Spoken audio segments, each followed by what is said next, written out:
நெல்லை டவுனில் அமைந்துள்ள ஸ்ரீ லட்சுமி நரசிம்ம பெருமாள் கோவிலில் நரசிம்ம ஜெயந்தி விழா கோலாகலமாக கொண்டாடப்பட்டது.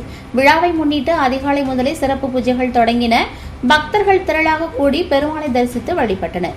தொடர்ந்து நடைபெற்ற சிறப்பு அபிஷேகம், வேத மந்திரங்களுடன் கூடிய அர்ச்சனை மற்றும் அலங்கார நிகழ்ச்சிகள் ஆன்மீக நிகழ்ச்சியை ஏற்படுத்தின.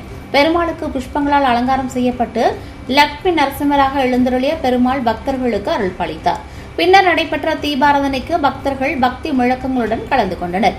விழாவை முன்னிட்டு அன்னதானம் வழங்கப்பட்டதுடன் கோவில் வளாகம் முழுவதும் பக்தர்களால் நிரம்பி காணப்பட்டது. சுற்றுப்புற பகுதிகளிலிருந்து ஏராளமான பக்தர்கள் கலந்து கொண்டு நரசிம்ம ஜெயந்தி விழாவை ஆன்மீக உற்சாகத்துடன் கொண்டாடினர்.